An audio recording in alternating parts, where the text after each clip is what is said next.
I wonder how many of you, actually I don't wonder, you all have, so just go ahead and admit it right out of the gate, have ever lived, at least for a part of your life, a season of your life, as a people pleaser, kind of wanting to make other people happy. I mean, a lot of us kind of just live that way every day. Some of us, it's different seasons, and we are trying to please people. We're looking for approval. And before you know, because sometimes people look down on that, but before you're negative about that, just understand, that's normal. Right? That's a normal thing, because what's the alternative? I want people to be unhappy and disapprove of me. That's my goal in life. Like, nobody's shooting for that. It makes sense that we want to please people. And I wanted to kind of give you a little example of what it's looked like sometimes in my life. And it's probably similar to yours. So I've got these different folks in my life, and I want to make them happy. And so no particular order, but so like the coach at my gym, I want him to be happy with me. And so I try to get his approval. And my wife, Donna, and she's 2 blocks. Not because she's twice as hard to please, but because she's twice as important to me to please as anybody else. And so I want her to be happy with me. I have friends in my life that I want to please, and I want them to be happy with me too. My dad is still around and important to me, and I want his approval and all of that. I have 2 daughters, and so 2 blocks for them, and so I want them to be happy with me too. And so, you know, kind of balance them. And then I have a brother. There's some other pastors that I care about. And I have some coworkers that I want to, oh, darn it. And then my daughters fell off, and so I got to start over. And then there's every person at Mountain Ridge. So you're 3 blocks, because there's a lot of you. And I want all of you. And I'm constantly kind of shuffling it. And then you try again, right? You start just stacking them all up again, and maybe I can make it work this time, or if I just rearrange it a little bit, and it doesn't work. And so what ends up happening is we kind of take the other approach. We get a little angry. We're like, you know what? A strong person doesn't need the approval of other people. It doesn't matter what other pastors or my daughters or whatever think. I mean, after all, the lion doesn't ask the sheep for opinions, right? Like that's. And then pretty soon we shift back and we're like, does that analogy work for you? Is that okay? Do you understand it? Do you like it? I mean, I really want you to like me and appreciate what I'm doing. And I kind of need, you know, I'm working on my validation, but I want you to like me. Like, we just go back and forth, back and forth, back and forth. And it gets kind of crazy. I read a story about an author. Her name's Martha Beck, and she she likes to play the piano, which is fantastic. She's been trying and working at it, and she started to learn, and she won't play in front of her husband or her kids. She waits till everybody leaves the house, and then she plays, and she's trying to get better. And she noticed, after a while, that her dog would come and sit when she played this certain song, and his ears would perk up, and he'd sit there and sit through the whole song while she played it. And she kind of finally realized after a while that the dog likes this song, and she liked that the dog liked the song. And so one day she said she was playing it, and she got about halfway through, and I don't play anything, so I don't know how this goes, but this is just her words. She said, I hit a wrong note, and I tried to recover. I don't know how you recover. And while I tried to recover, the whole thing started to fall apart, and it just cascaded. It was just the whole song was ruined, and the dog got up and left. And she said, the scary part, my heart was racing a little bit. I started sweating and breathing a little funny. And I realized I was having a mild panic attack because my dog did not approve of my music. And she said, it was that point I realized I was not just a nice lady. I was not just a people pleaser. I was an approval addict. And that's where a lot of us live. And again, it's tricky because it's a normal thing. It is hardwired into you to want your boss's approval, to want your dad's approval, your spouse, your friends, your kids, whatever people are in your world.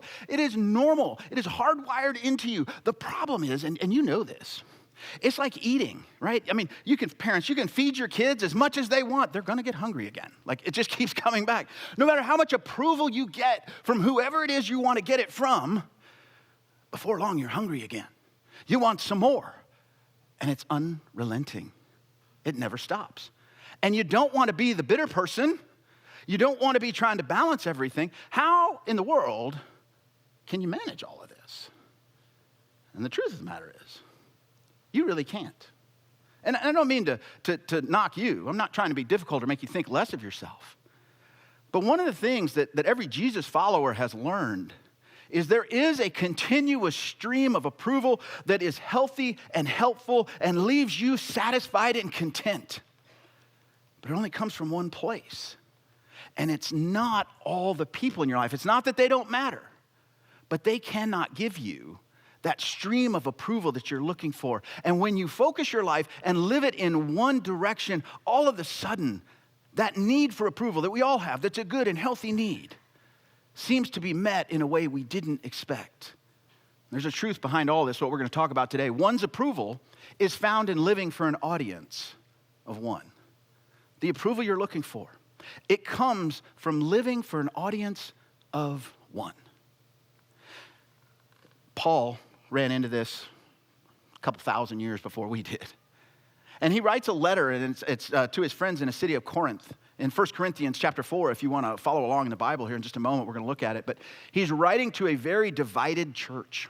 It's a messy place because they have been comparing to each other. They have been competing with each other. They have been trying to get approval. They have been trying to use their approval as a way to manipulate people into doing what they want. And as ugly and nasty as all that is, it was hurting them. It was hurting other people. And unfortunately, too, it was actually hurting the witness of their church because they had become so focused on what they were and how people saw them that they didn't pay any attention to loving each other or loving the people around them. And so Paul writes to them, and he starts in a place where you might not expect, and Brad did a great job of introducing this idea. He starts with a different idea than getting approval from someone else. He starts with the idea of understanding who and what your identity is. And if you're a follower of Jesus, that's because Paul writes this to other followers of Jesus in just very small parentheses. That's not a huge, scary thing. It just simply means I have realized that my life is in Jesus' hands, that his death and resurrection has provided forgiveness for me, and that following him is the way I'm going to have the life he created me to live. I'm a follower of Jesus. That's what that means. I've made that decision, and I'm living that life. And so Paul writes to anybody that would say, I am a follower of Jesus.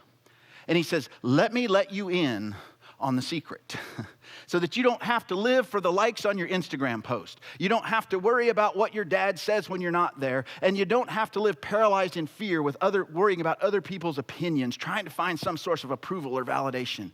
You don't have to live that life. 1 Corinthians chapter 4, verse 1.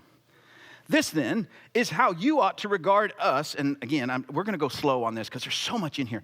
This is how you ought to regard us. And you can read that as well as you that are in the church at Corinth and as well as you and me if you consider yourself as a follower of Jesus. He's saying this is how you should regard followers of Jesus. This is how you should regard us. As servants of Christ and as those entrusted with the mysteries that God has revealed. Now, like I said, we're going to go slow. There's just a lot in here. That word for servants, as you already heard, it means under rower.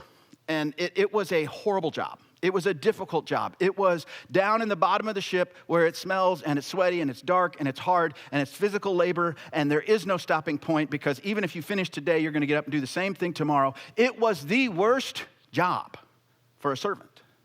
And Paul says, I want you to think of me and I want you to think of yourselves and I want you, followers of Jesus, to think of yourself as an under rower, a servant. And he's not saying it as a sad thing.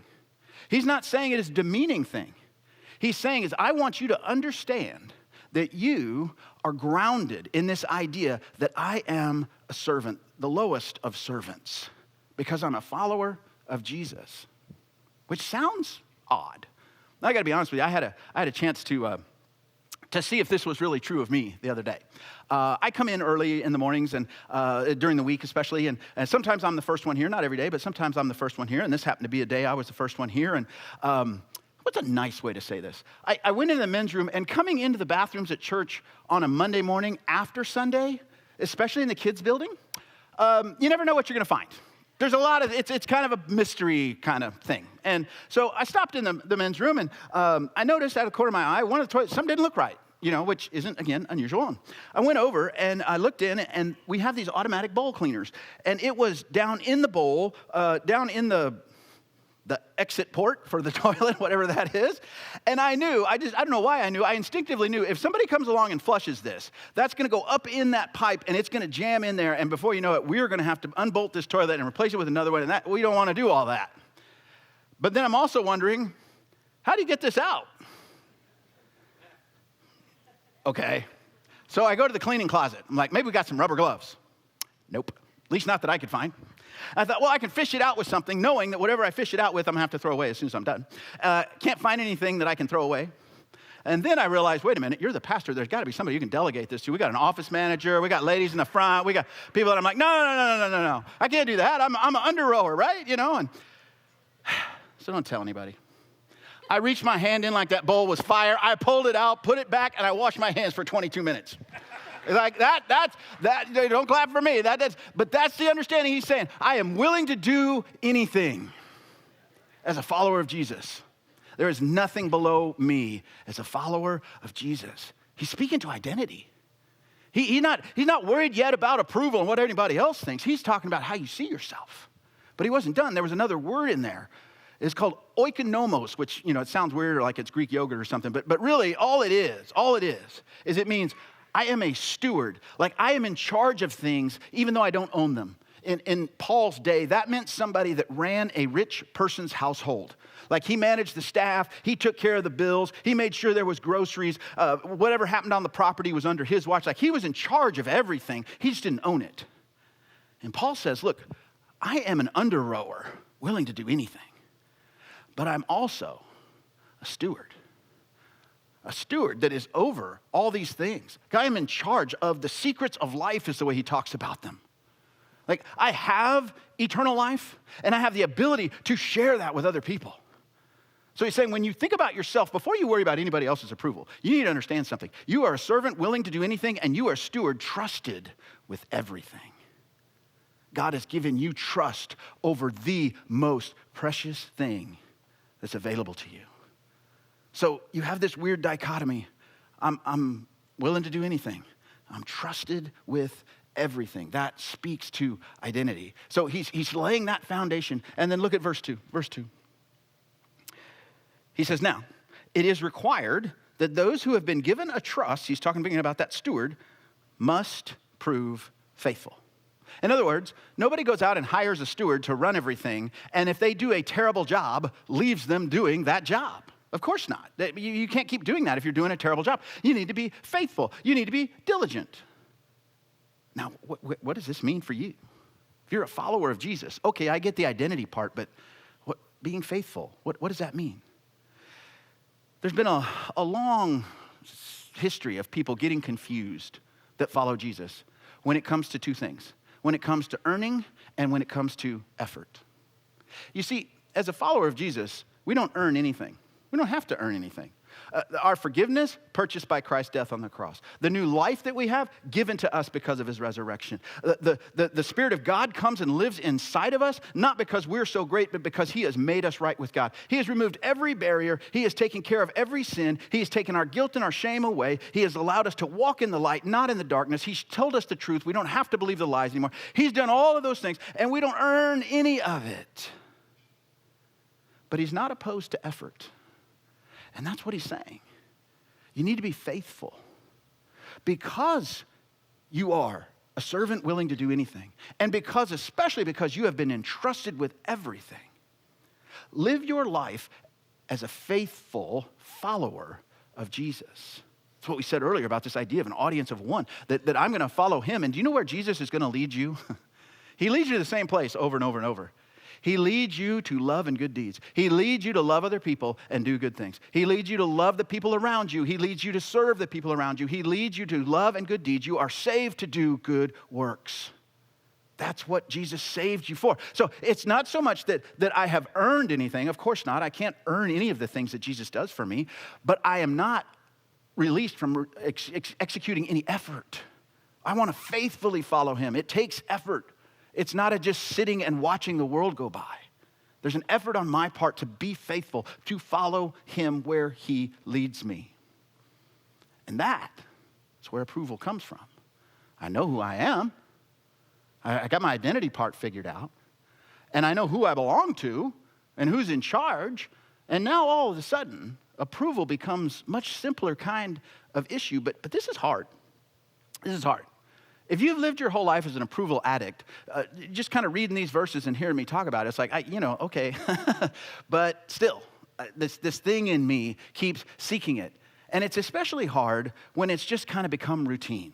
Like some of you got to get up tomorrow. And you're going to get up tomorrow and you're going to do your normal stuff. You got to get the kids ready. You got to get yourself ready. And you got to go work and you need to exercise. And you should probably call your mom and your friends that are having a hard time. You need to reach out to them. And you got all these little moves and all these little things that you feel like you need to do and you should do. And the tank is fairly empty and you don't have a lot of energy, but you want to. And you're kind of fighting that battle. And at the end of the day, you're wondering, I do all this stuff and I don't really get that approval. I don't really feel like people validate the effort that I'm putting in and appreciate what I'm doing. And it's frustrating. But when you know who you are, your identity, and you know whose you are, the Spirit of God has come to live inside you. Now you have a why. Why do I do these kind of things? Why do I take the time to check up on somebody? Why do I call somebody when I don't feel like I got the energy to talk to them? Why am I helping that person at work that's never helped me? Why am I doing these things? Because I know who I am. And I know who I belong to. And I have His approval. That's why I'm doing these things. I'm not doing it to earn anything. I'm doing it because of what I have been given. And it changes the approach. It changes the way you see yourself. It changes the way you see other people.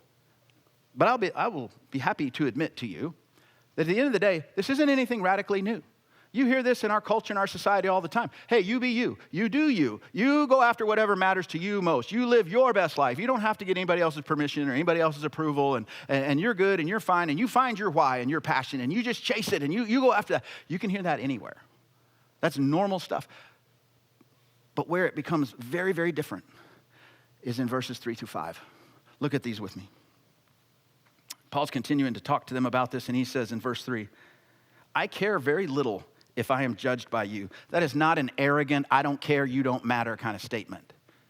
There's something deeper going on here. So I care very little if I'm judged by you or any human court or anyone else for that matter. Indeed, I do not even judge myself. My conscience is clear, but that doesn't make me innocent. It is the Lord who judges me. Therefore, judge nothing before the appointed time. Wait until the Lord comes. He will bring to light what is hidden in darkness and will expose the motives of the heart. At that time, each person will receive their praise from God. Now, Paul is delving into something like we all know. We know. I cannot live my life trying to make other people happy. I can't be a prisoner to everybody else's opinions. I can't live my life according to their agenda and expectation. We all know that. We do it, but we know we're not supposed to. But Paul's saying, wait a minute, there's something more deep happening here. Because for a lot of us, it's not the outside pressure. It's the inside pressure.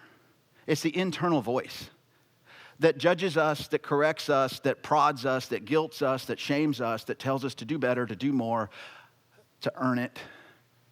And Paul is saying, wait a minute, you got to understand something. If you're living for an audience of one, that means even that internal voice, it doesn't count. It doesn't work the same way as it does for everybody else if you're a follower of Jesus.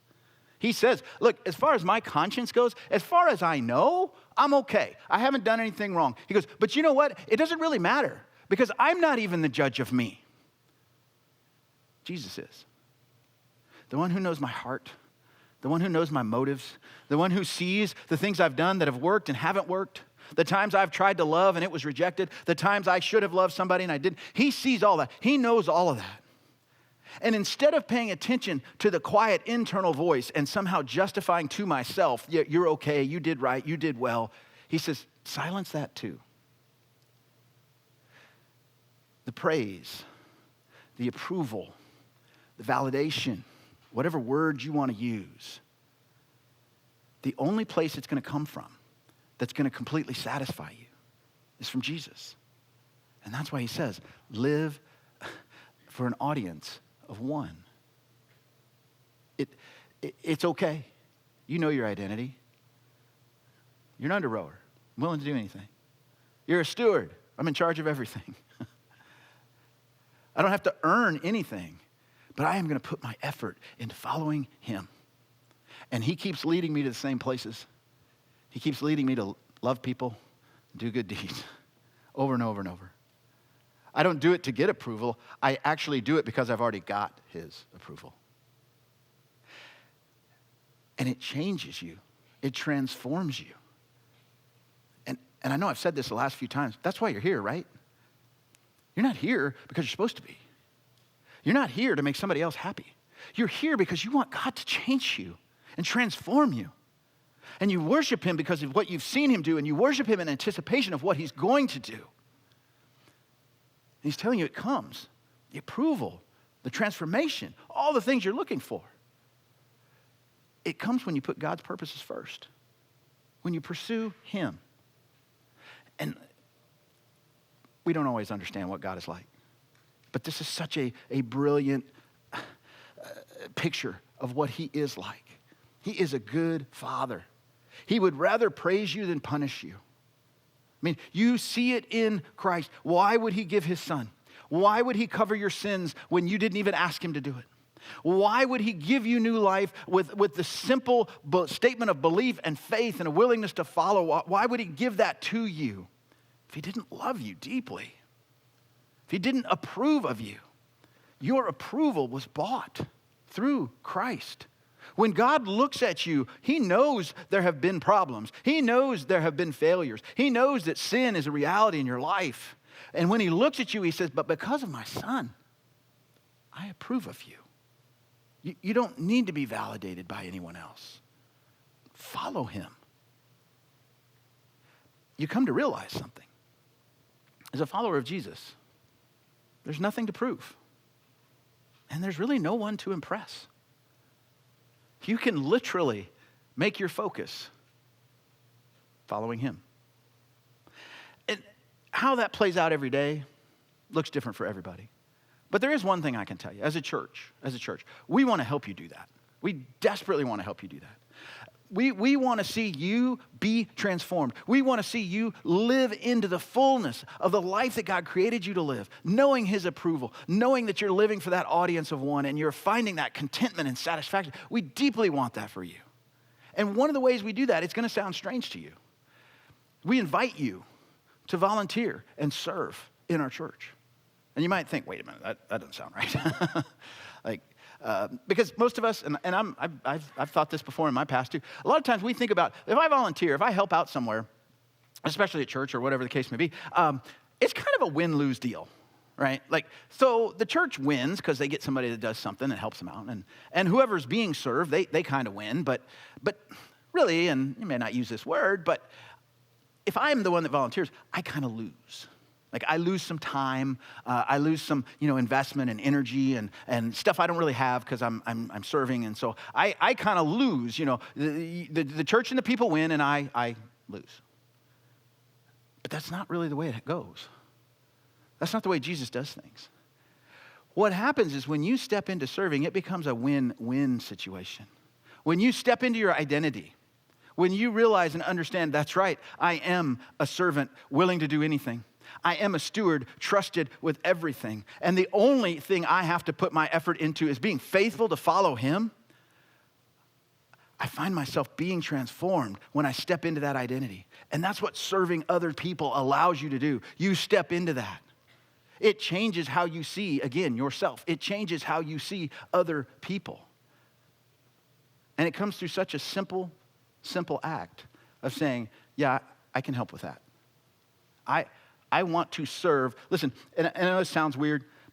We don't want your help. We don't. We want your life to change.